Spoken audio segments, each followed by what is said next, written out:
अध्यक्ष से मिलने के बाद ये कहा कि मेरा रास्ता अलग।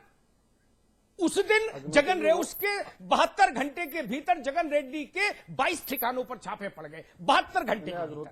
ये तो तरीका है। बिल्कुल ठीक कह रहे हैं कि राजनीतिक लोग तो सारे, मैंने कहा कि सारे हथकंडे इस्तेमाल करेंगे। हाँ। लेकिन राजनीतिज्ञों के हथकंडों को रोकने का अगर इस देश में कोई व्यवस्था है तो न्यायालयों की व्यवस्था है। और मैं समझता हूं कि पीआईएल से सशक्त कोई चीज अब इस देश को मिली है। ठीक बात है। इस देश की न्याय व्यवस्था को मिली है, इस देश के नागरिकों को मिली है, इस देश के लोगों को मिली है। और मीडिया की ताकत जिस तरह से बढ़ रही है, मीडिया और पीआईएल का जो कॉम्बिनेशन, न्यायालय का जो कॉम्बिनेशन हुआ है, उसी का परिणाम है कि इतने बड़े बड़े लोग सिर्फ एक बात कहना चाहूंगा, सिर्फ एक बात कहना चाहूंगा, ना तो सभी पीआईएल दाखिल करने वाले दूध के धुले हैं और ना ही सभी मीडिया वाले और मीडिया माध्यम दूध के धुले हैं। बहुत ईमानदारी से स्वीकार करता हूं, बिना किसी लाग लपेट के स्वीकार करता हूं पांडे जी, ना तो सभी पीआईएल डालने वाले दूध के धुले हैं, ना ही सभी मीडिया वाले और मीडिया माध्यम दूध के धुले हैं। खोट कहीं ना कहीं है जरूर। नहीं, व्यक्त पर मत जाइए। जो इशू अगर न्यायालय में आ गए, न्यायालय में चीजें उठ गई, तो इशू मतलब नहीं है कि किसी ने किस नियत से दाखिल किया। हाँ, जो भी नियत हो उसकी, लेकिन अगर वो इशू न्यायालय में आ गया, न्यायालय में बहस चल रहा है, दोनों पक्ष आने लगे, तो वो चाहे मीडिया जिस भी नियत से कोई बात उठाए, पीआईएल जिस भी नियत से कोई उठाए, ठीक है, जब एक मामला उठ गया तो एक पब्लिक प्रेशर, एक देश की जनमानस का प्रेशर, अरे पब्लिक प्रेशर जो बनता है ना, पब्लिक प्रेशर जो बनता है, अगर किसी नेता को उस पब्लिक प्रेशर की राणा साहब परवाह ही नहीं, तो फिर पब्लिक प्रेशर क्या कर लेगा। मायावती जी हैं, 1000 रुपए के नहीं 1000 रुपए के नोटों की माला पहनती हैं, लोग कहते हैं दलित के नहीं दौलत की बेटी है। नसीमुद्दीन सिद्दीकी आते हैं, दोबारा माला पहनाते हैं, कहते हैं तिवारा फिर पहनाऊंगा। अगले दिन सोनिया गांधी की तस्वीर लेकर आते हैं, बोलती हैं जब ये पहन सकती हैं तो हम क्यों नहीं पहन सकते, ये तो मनुवादियों का षड्यंत्र है, ये लीजिए। ऐसे तर्क आप देंगे, और सुनिए, ऐसे तर्क के बाद उनका जो वोटर है वो ताली बजाएगा, तो कहां रहेगी पब्लिक पोस्चरिंग, क्या नैतिकता, क्या मर्यादा। वोट के नजरिए से हर चीज को देखना एक बात है। वोट के नजरिए से तो कोई मर्यादा नहीं रह गई है और कोई नैतिकता नहीं रह गई है, और अब नैतिकता का पूरा देश, तो फिर बात खत्म हो गई। तो फिर चर्चा करना बेमानी है। बात खत्म हो गई। वो आप चाहे, बात खत्म नहीं हुई, आपको भले वोट मिले, आप मुख्यमंत्री हो, लेकिन यही मुख्यमंत्री रहते हुए लालू यादव जी को जेल जाना पड़ा। जी, सत्ता दे, यही बात मैं चाह रहा था सामने। मुख्यमंत्री रहते, कल वो दिन दूर नहीं है जब मायावती जी को भी जेल जाना पड़ेगा और सत्ता छोड़ना पड़ेगा। ठीक बात। राणा साहब, ये सारे तथ्य सामने हैं। उत्तर प्रदेश में मृत्युप्राय पड़ी भारतीय जनता पार्टी इन तमाम मुद्दों को लेकर सड़क पर क्यों नहीं उतरती। टेलीविजन चैनल्स में, अखबारों में बयान तो बड़े बड़े आते हैं, लेकिन सड़कों पर मुझे नेता नजर नहीं आते। क्यों भाई? चलिए, आपकी बात मैं मान लूं अगर, तो मैं आपको भरोसा दे सकता हूं कि आने वाले कुछ दिनों के अंदर ही निर्णायक संघर्ष, अभी तक सरकार को बने 1 वर्ष नहीं हुआ था, तो 6 माह किसी सरकार को देने चाहिए। उसके नाते हम 6 महीने इनको समय दिए। उसके बाद भी उत्तर प्रदेश की जो दशा और जो हालत हो गई है, उसको लेकर अभी हम थोड़ा सा टेक्निकलिटी, हमारे संगठनात्मक चुनाव जो अब पूर्ण हो चुके हैं जी, अब हमें केवल और केवल जनता की मांगों को लेकर निर्णायक संघर्ष ही चलिए हम उस निर्णायक संघर्ष का इंतजार करेंगे। हम उस निर्णायक संघर्ष का इंतजार करेंगे। रामाश्रय जी, आपकी फाइनल रिएक्शन। जी, अब आगे क्या? आप लोग सबसे फायदे में आप लोग हैं। मैं जैसे शुरू मैंने किया था, बिना कुछ किए सब आपके मन का हो रहा है। ये आपकी कौन सी सेटिंग है, मुझे समझ नहीं आ रहा। देखिए, एक बात मैं आपको बता दूं, जैसा अभी अमिताभ जी ने कहा, बहुत अच्छी बात कही है। बहुत भारी संख्या ऐसी है जो इन मामलों को न सुनती है न जानती है, और वोट करने वाले भी दुर्भाग्यपूर्ण से वही लोग होते हैं। तो जब क्षेत्र में आदमी लड़ने जाता है तो इन बातों का कोई असर नहीं होता है। ये तो इलेक्शन में कम नजर आएगा, लाभ हानि का कोई मतलब नहीं होता है। दुर्भाग्यपूर्ण आदिकाल से चला आ रहा है। जो सम्राट होता है, जो राजा होता है, अपने हिसाब से चलाता आया है, जो उसे अच्छा लगता है वो करता है। वही केंद्र सरकार इस समय कर रही है, जो भारी दुर्भाग्यपूर्ण है। और मैं ये तो चाहूंगा कि राष्ट्र का अच्छा चिंतन करने के लिए यदि केंद्र सरकार विचार करेगी और अच्छे दिशा में ले जाएगी, कभी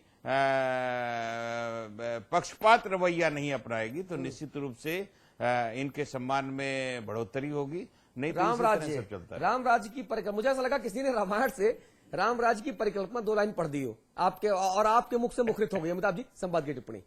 देखिए, जिस केंद्र सरकार ने नेता बोलते हैं तो उसमें राजनीतिक टिप्पणियां होती हैं हल्की फुल्की, उनको बहुत गंभीरता से लेने की हर वक्त जरूरत नहीं भी महसूस होती। लेकिन जो बात केंद्र सरकार ने अपने हलफनामे में देश की सबसे बड़ी अदालत में कही हो, उसका तो वजन होता है। सीबी पांडे साहब मेरी बात से सहमत होंगे। जब इसी मौजूदा मनमोहन सिंह सरकार ने सुप्रीम कोर्ट ऑफ इंडिया में हलफनामे के जरिए ये कह दिया कि हुजूर, हम सांसदों को अयोग्य ठहराने के किसी कानून को बनाने के पक्ष में नहीं, क्योंकि अगर ऐसा होगा तो सरकारें गिर जाएंगी, सरकारें भी तो चलानी है।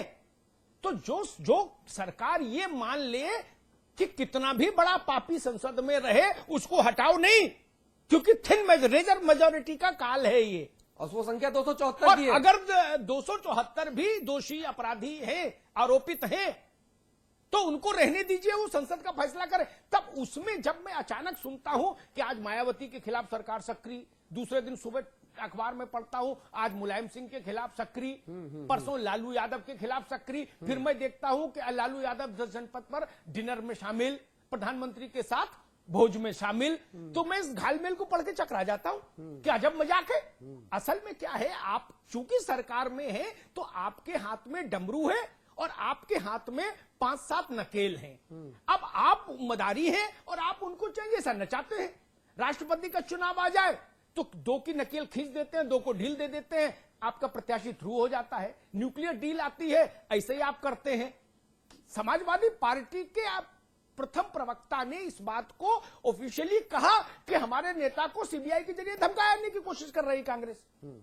इसका मतलब कहीं ना कहीं सीबीआई का प्रेशर उनके सिर पर है ना। तो ये जो सारा खेल है, इस खेल से बचना चाहिए। और जब तक आप इस खेल से नहीं, किसी दोषी को सजा क्यों नहीं मिल पाती? ठीक बात है। और अगर लोकतंत्र के मायने देखें तो फिर दूसरी तस्वीर जाती है। 18 बाई इलेक्शन हुए आंध्र में, जगन के केंद्र सरकार की एजेंसी के मुताबिक दोषी जगन, भ्रष्टाचारी जगन, जेल में बंद जगन के बाद तब 18 में से 16 सीट अकेले उसकी पार्टी ने जीती। कहां है केंद्र सरकार का आरोप, कहां है सीबीआई का आरोप? और उसकी जनसभाओं में बिजली के खंभे पर लोग चढ़ के सुनने आए।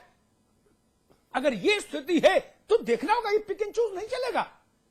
भ्रष्टाचार अगर आदमी ने किया तो उसको जेल भेजने से अगर आपकी सरकार भी गिरे तो सरकार गिरने दीजिए, उसको जेल भेजिए।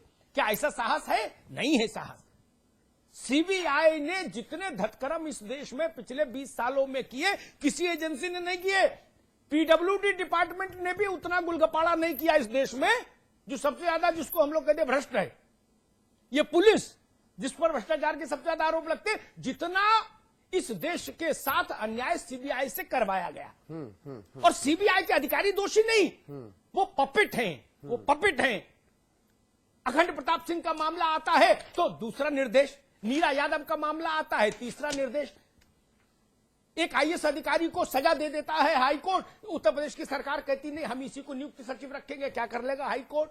कहां जाएं, किसको रोए आदमी, क्या करे? अदालत ही नहीं जाएंगे सीबी पांडे जी, अदालत फैसला दे देती है, कहती भाई राजीव कुमार दोषी है। सरकार कहती कि ठीक है, हम जनता से चुन के आए, हम इसी से नियुक्ति करवाएंगे उत्तर प्रदेश भर में नौकरशाहों से। क्या कर लेंगे आप? ये जब दंभ का भाव आ जाए तो क्या करेंगी अदालतें और क्या करेंगी जांच एजेंसियां? ये बड़ा सवाल है, इस पर सोचना होगा। जी, ये बड़ा सवाल है, इस पर सोचना होगा। और जिस वक्त मायावती जी को ये लगा कि इस तरह की कोई सरगर्मियां चल रही हैं और इस तरह का शिकंजा उनके ऊपर कस सकता है, तो उन्होंने दामादों पर मखौल उड़ाते हुए रॉबर्ट वाड्रा का नाम लिया, नितिन गडकरी का नाम लिया और कहा बाकी लोगों के दामादों की संख्या अगर मैं गिनाने लग गई तो फिर मैं यही करती रह जाऊंगी, जो मैं नहीं करना चाहती। यानी कहीं ना कहीं मायावती ने इशारों में यह भी कह दिया कि अगर आप हमारे ऊपर कीचड़ उछालेंगे तो फिर मैं आपके ऊपर कीचड़ उछालूंगी। यानी कहीं ना कहीं जो पूरी की पूरी जमात है, क्या वो करप्ट है? क्या पिक एंड चूज इसीलिए हो रहा है कि अगर आपका भी करप्ट है तो मेरा भी करप्ट है?